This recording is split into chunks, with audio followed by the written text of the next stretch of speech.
estaban apreciando en cuanto a la movilización, pero de verdad que en condiciones generales muy bien. Yo quisiera agregar algunas cositas en cuanto a lo que tú estás diciendo, que hay que tener muchos cuidados. Siempre, siempre antes de hacer una movilización, hay que indicarle al paciente qué se le va a hacer, hacia dónde se va a trasladar, por qué se va a llevar hacia allá. Siempre lo que tú decías, hay que frenar porque tienes siempre que estabilizar la camilla o estabilizar la silla o a donde lo vayas a llevar, siempre debe de estar eso fijo. Eso no puede tener ninguna movilidad. Siempre conservar la higiene postural. La higiene postural es fundamental porque nosotros tenemos que cuidarnos a la hora de hacer alguna movilización. Sí. Cuidar al paciente en cuanto a los segmentos. Hay que saber de dónde lo vamos a tomar. Hay que hacerlo con mucho cuidado pues, para no generar ninguna lesión. Obviamente siempre utilizando las técnicas adecuadas y hacer una biomecánica acorde a los esquemas o al movimiento que vayamos a realizar, pero en condiciones generales, de verdad que gracias y te felicito por la exposición muy completa. No sé qué dice el doctor Restituyo. Muy bien, excelente, sí, muy instructiva y interesante. Sí. Denota una gran experiencia ahí de Pablo manejando esos pacientes. Sí, perfecto. Adelante, profesor. Bueno, me gustaría ahora compartir. Estoy tratando de entrar otra vez. Ustedes me observan, ¿me oyen? Sí, te oímos y todavía sigue tu presentación. Déjame ver si cómo deja de compartir para que. Sí, en eso por estoy. entrar. Pues yo lo quito de aquí, déjeme ver, yo lo puedo. Porque aquí ahora. Ya yo lo quité, no se preocupe. Ya, Sí. gracias, doctor. Sí, Gracias. cómo no. Ya Sí. ahora luego usted lo cierra por allá. Y ahora seguimos con el profesor Diego. Sí, déjame que estoy tratando ahora de abrir la mía. Sí. Por la introducción que hicieron, porque la exposición del doctor me pareció genial. La intervención de Pablo me pareció de verdad muy completa igualmente. Ya esta es la segunda clase.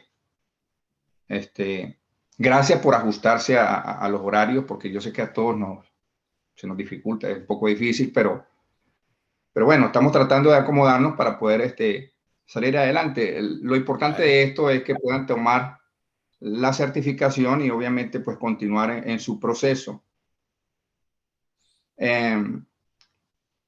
Yo sé que queda poco tiempo, pero tengo algún temita que me parecía importante, por lo menos resaltar lo que dijo el doctor anteriormente y hacer lo que les decía en cuanto a series y preguntas para irnos familiarizando con el tema como tal.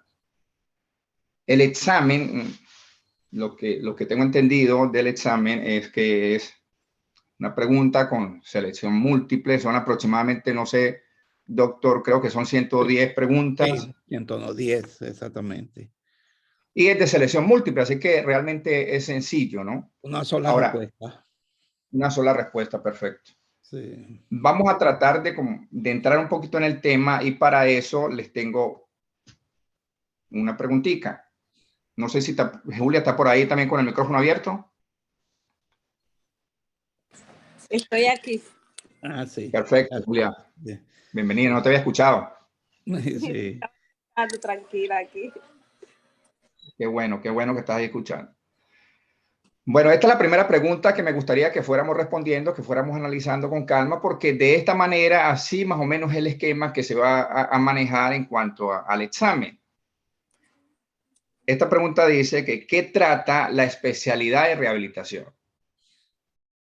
¿De qué trata la especialidad de rehabilitación física? A. El trauma psicológico sufrido por el paciente. B. Tipo de seguro que tiene el paciente. C. Mejora temporal de las actividades del paciente. Y D. La mejora general de las capacidades funcionales del paciente.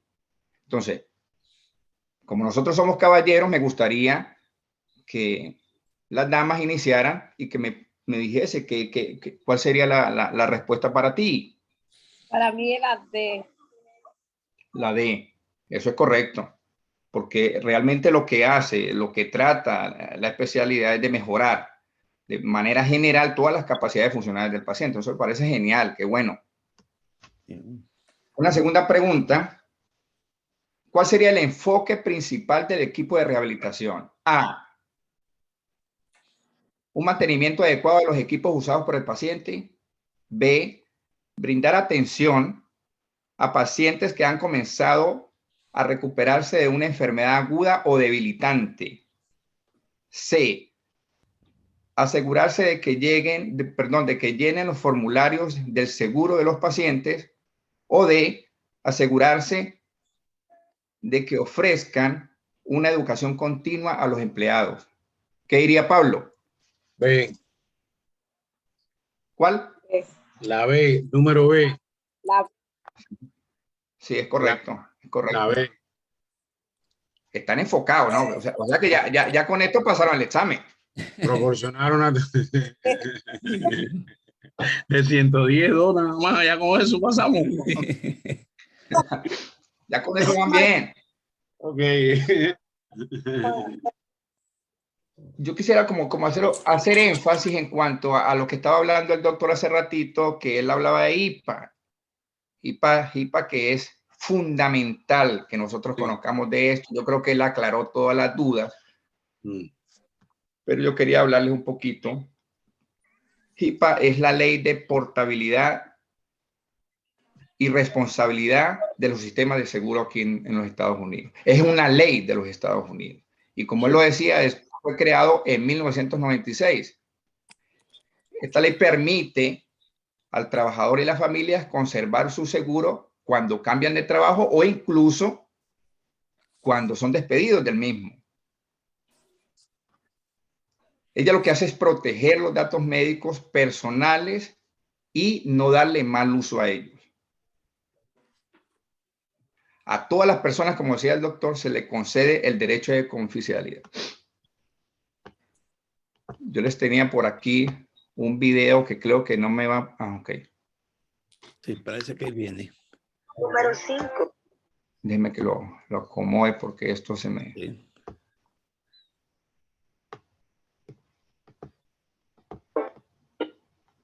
Ok. Vamos a escuchar este videito para recordar lo que estaba diciendo el doctor hace ratito y tenerlo de manera más práctica. Tenemos HIPAA Sí, y claro. la importancia de mantener la confidencialidad del paciente.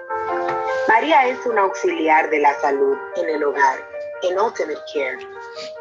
Llegó al área de recepción en una de nuestras oficinas para informar una inquietud sobre su paciente. Durante su visita, había muchos otros visitantes en el área de recepción. Ella procedió a compartir la información del paciente con la recepcionista al frente de todos. ¿Qué podría haber hecho mejor María? María debió haber enviado un correo electrónico a Ultimate Care, al correo designado solo para las auxiliares de Ultimate Care, en hha@ultimatecarenay.com, para evitar un viaje innecesario a la oficina y, por sobre todo, evitar informar a otros empleados que no brindan atención directa al paciente sobre la información relacionada con su paciente. HIPAA y la confidencialidad del paciente ha sido un gran problema en la atención médica, tan grande que en el 1996 se aprobó la Ley de Portabilidad y Responsabilidad de los Seguros de Salud, titulado HIPAA en inglés, para hacer que un sistema de salud más eficiente estuviera disponible para los estadounidenses con seguro de salud. La confidencialidad del paciente es uno de los primeros principios en el hogar y en el cuidado del paciente. Recuerde las 4 cosas que debe de evitar. Número 1, no hable sobre un paciente con alguien que no esté directamente relacionado con la atención médica del paciente. Número 2. No discuta el progreso de un paciente con nadie más que con el paciente, sin el permiso expreso del paciente o del tutor legal. No le cuente a sus amigos. Número 3. No le cuente a sus amigos, familiares o conocidos sobre sus pacientes de ninguna manera que puedan ser identificados. Número 4. No discuta el caso de un paciente ni siquiera con un colega, si se encuentra en un área donde se puede escuchar la conversación, como en un autobús o en una cafetería. La regla de privacidad de HIPAA se aplica a aquellos que trabajan en las siguientes áreas. Número 1. Planes de salud, compañías de seguro. Número 2. Proveedores de atención médica. Cualquier persona que proporcione cualquier tipo de servicio médico o de salud. Número 3. Centros de intercambio de información de salud, como servicios de facturación. La información protegida no puede ser compartida con nadie que no esté trabajando directamente con el paciente, sin el permiso expreso del paciente o el tutor legal. Esta información incluye información de salud pasada y presente, mental o física, información sobre la factura de salud física o mental, que conlleve pronóstico. Simple, ¿verdad? No hable con nadie sobre sus pacientes a menos que sea apropiado. ¿Por qué es importante HIPAA? Discutiremos 8 razones. Número 1. La regla de privacidad de HIPAA está destinada a proteger la información de salud personal. También permite a los pacientes saber cómo se utiliza su información médica. Algunos objetivos específicos de HIPAA incluyen: Número 2. Ofrece a los pacientes más control sobre lo que sucede con su información de salud. Número 3. Limita la cantidad de información de salud liberada al mínimo requerido. Número 4. Permite a los pacientes solicitar correcciones a su información de salud. Número 5. Brinda a los pacientes la oportunidad de saber quién ha accedido a sus registros médicos. Número 6. Establece límites para los proveedores y los centros de salud de atención médica sobre qué información se puede divulgar. Número 7. Responsabiliza a los infractores si se violan los derechos del paciente. Número 8. Permite la divulgación de información en caso de amenaza para la salud pública. ¿Qué tipo de información está protegida? 7 tipos de información están protegidas. Número 1. La información del paciente que está protegida incluye, entre otros, nombre, dirección y el teléfono del paciente. Número 2.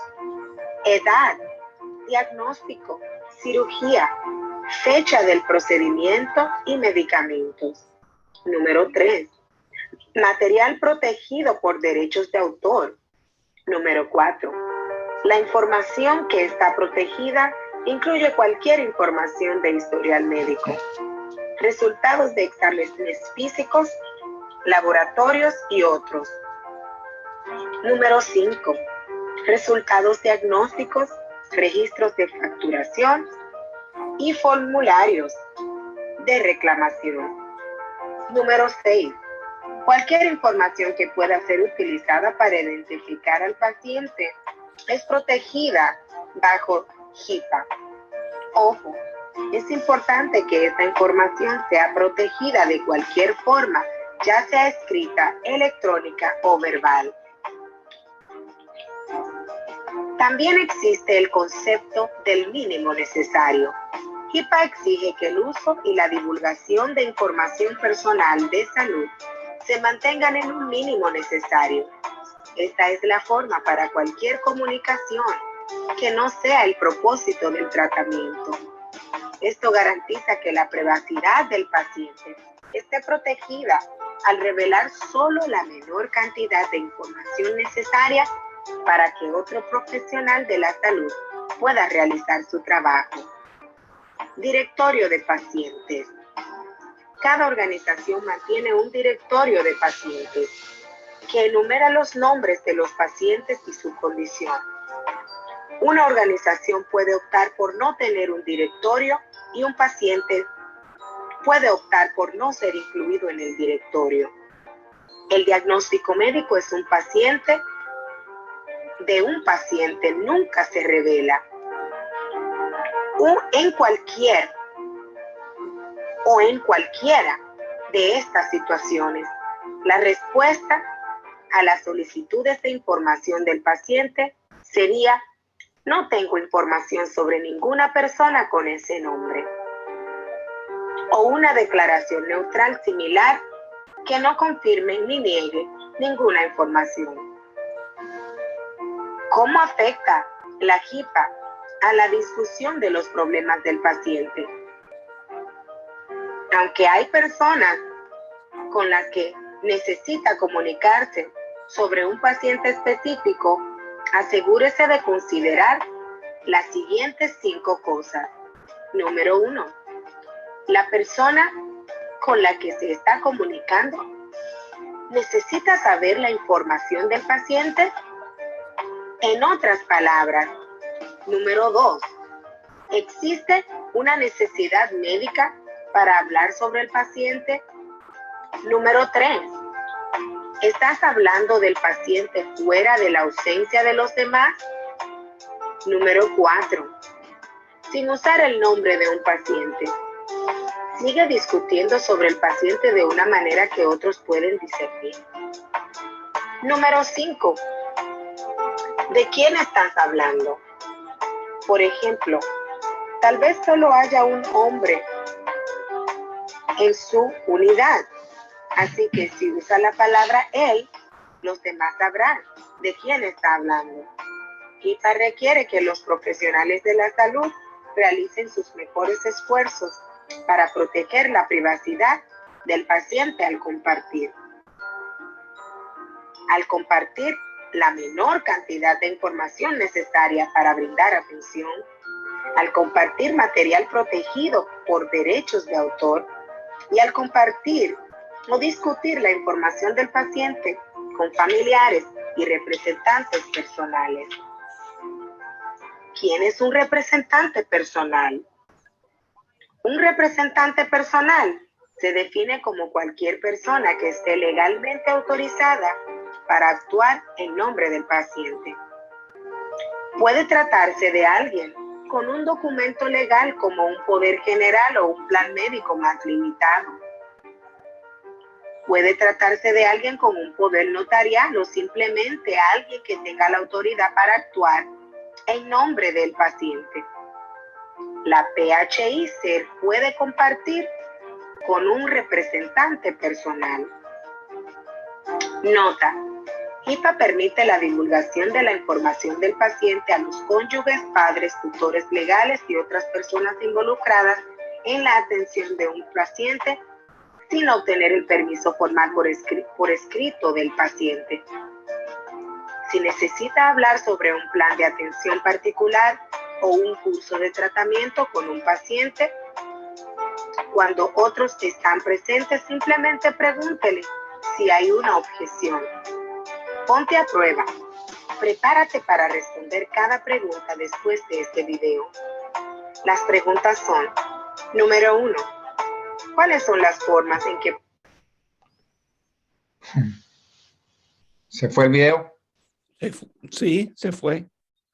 Cuando iba a hacer las preguntas. Sí, iba a hacer las preguntas y se fue. Sí. Sí. Ahí entró De un minutito. Ok, bueno, ya con base al video que vimos, sí. que veo que tienen bastante claridad porque es hablar de lo que estaba hablando el doctor hace unos minutos, pero de una manera pues más explícita para entenderlo. Refuerza bien. Espero que les haya gustado el videito. Sí, está muy interesante y refuerza el mejor entendimiento de la ley. Exacto. Bueno, Sí. vamos a continuar con las preguntitas en base al video, en base a lo que han visto. ¿Les parece? Sí, ok. No sé si me escuchan. Bueno, hay una pregunta más. Dice, ¿en cuál de las siguientes situaciones está permitido divulgar información de los registros de un paciente? A, cuando un abogado lo solicita. B, cuando el empleador del paciente lo solicita. C, cuando el mejor amigo del paciente lo solicita. D, cuando la corte o el tribunal lo solicita mediante una citación. ¿Qué diría? La B. La B. Ajá. La B dice cuando el empleador del paciente lo solicita. ¿Qué dice Pablo? La D. La D. La D. Sí, es correcto. Es cuando la corte, La a corte. través de una citación, De una citación, sí. lo puede hacer. Sí. Hay que tener cuidado con esto porque ni el empleador, ni los amigos, ni el abogado, ni nadie. un médico que llame tampoco lo puede estar haciendo. No sé qué dice usted, doctor. Sí, claro. Así es. Así es. Bueno, continuamos con otra preguntita. ¿Bajo cuál de las siguientes circunstancias se permite divulgar información de un registro de paciente? Cuando el paciente firma una autorización, cuando el médico llama para solicitar la información, cuando la compañía de seguros firma una autorización o cuando el paciente ha firmado un testamento. ¿Qué dirían? La B. La D. Ah, ¿Qué dice Pablo? Bueno, hay que evaluar la circunstancia. En circunstancias normal, o sea, que el paciente está en su plenitud de facultades, el paciente, cuando dice que se divulgue, es lo que dice la situación problemática. Sí, señor. Es que se puede utilizar su información en determinadas circunstancias y en determinadas situaciones. Si el paciente lo autoriza, hay que especificar bien en qué circunstancias. Y ya en caso de muerte, porque cuando se habla de testamento ya estamos hablando de caso de muerte, o en caso de muerte o de pérdida de la conciencia, entonces debe ser testado ante notario. Por eso yo lo veo desde esos dos puntos de vista, pero tengo que escoger una sola, ¿verdad? Sí, señor. Escojo la primera. la A. La A. Sí, es correcto. La A, no sé qué dice el doctor. La A. Sí, es correcto. Sí, claro. Sí, déjeme decirle que ya esa misma pregunta en varias, se la he escuchado hablar a varios doctores y compañeros de la especialidad nuestra, que les ha salido en los WOAR de medicina y de otras actividades de la salud y siempre trae confusión. Por eso hay que leer bien la situación problemática, ¿no? Y en todo caso debe ser el paciente en su plenitud de facultades quien autorice al uso de la información. Sí, no, y aquí Pablo no está diciendo que el paciente murió. No, O por sea, allá él abajo todavía habla está de vivo. testamento, ¿no? No, que está en su Sí, habla del facultad testamento. y autorizó a que se libere información. Sí, sí, en la A, pero en la D se habla de testamento, ¿no? Por eso un poco Sí, pero se no. No, no, está bien, por eso. confunde. Habla de Pero testamento, no. pero no dice que el paciente ya murió y esas cosas. No, Pero es la. Lo demás es pura suposición y elucubrar, eso pero es correcto. estoy de acuerdo en Bueno, que es la. avancemos un poquito.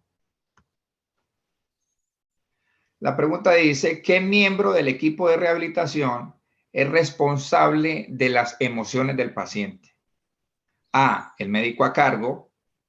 B, el terapeuta físico. C, el trabajador social. Y D, el terapista ocupacional. Estamos aquí como ¿quién quiere ser millonario? ¿Te recuerdan ese programa? Sí. Sí. Ajá, ¿qué dice Pablo? Terapista ocupacional. D. ¿Y qué dice Julia? La D. La D, terapista ocupacional. Ajá, pero recuerden, la pregunta que está diciendo es de la parte de las emociones del paciente. Vamos a ir descartando. El médico a cargo no, porque puede ser un médico general, Sí. puede ser un ortopedista, puede ser qué sé yo. El terapeuta físico, ya saben, hacemos los esquemas rehabilitadores.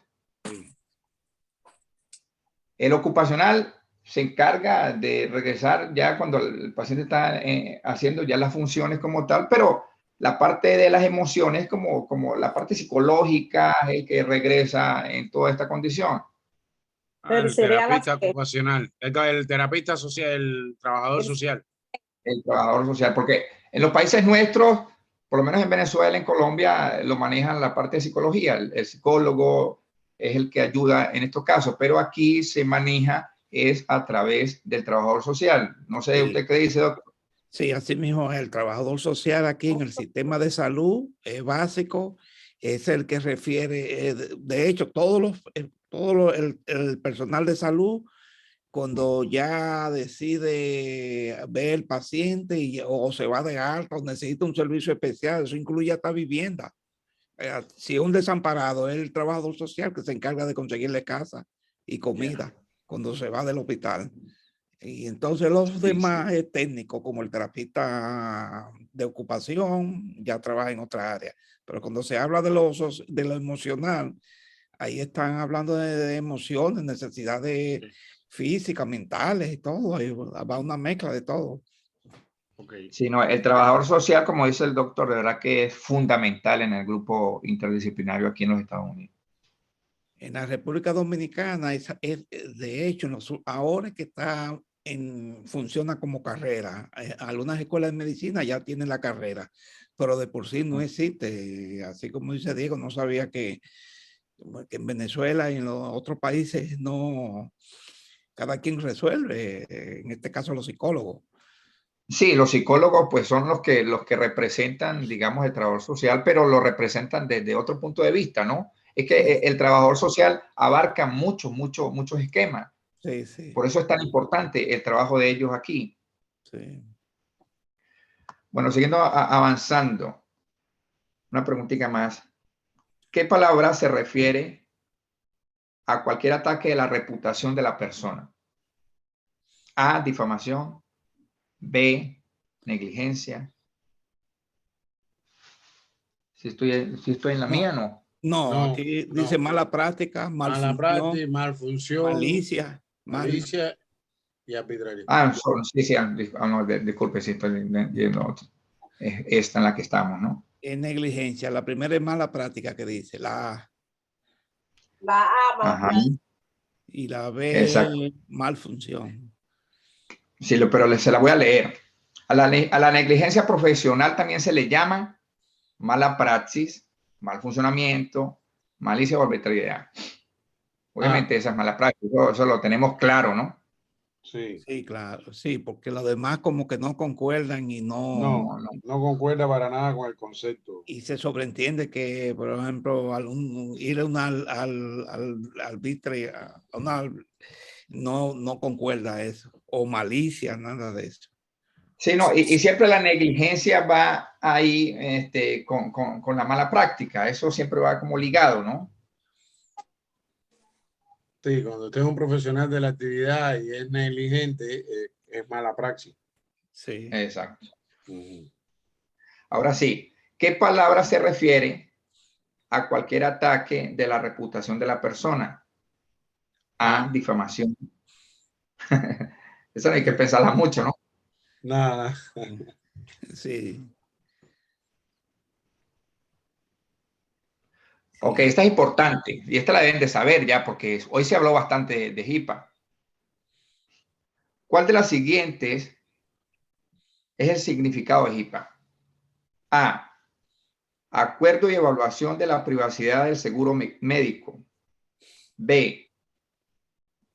Prácticas y acuerdos del seguro médico. C. Acuerdo y privacidad del seguro médico. D. Ley de portabilidad y responsabilidad del seguro médico. Esta la vimos hoy bastante. D. ¿Cuál? La D. D, de Diego. Ajá. Sí. Eso es correcto. Un nombre largo. No, ya Julia pasó el examen. El profesor. Gracias. Por eso que me quedo calladita escuchando. No, ya pasó el examen, Julia. Bueno, una más. Esta es importante porque esta la vimos en la primera clase igual y es bastante sencilla.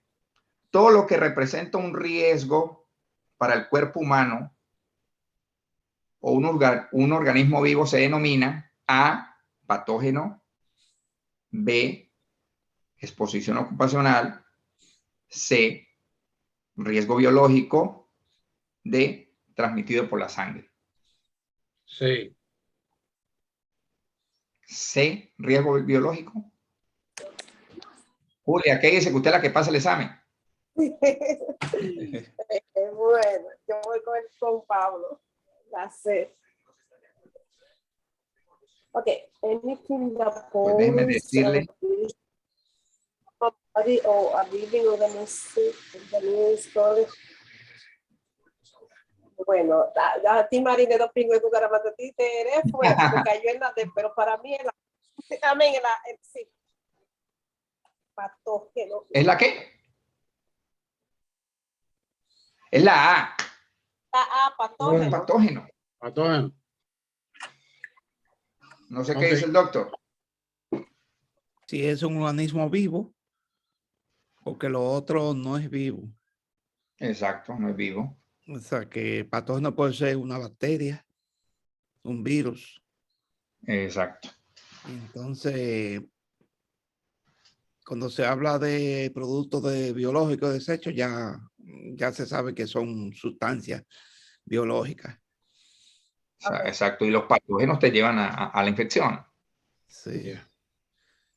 Bueno, yo creo que hoy fue una noche importante. Creo que compartimos bastante, que se habló de temas interesantes y bueno, yo estoy contento con esto. No sé ustedes qué dicen. Pienso que la próxima semana vamos a tratar el tema pues con la señora Julia para que nos ayude un poco. Yo voy a estar conversando con ella para hacerlo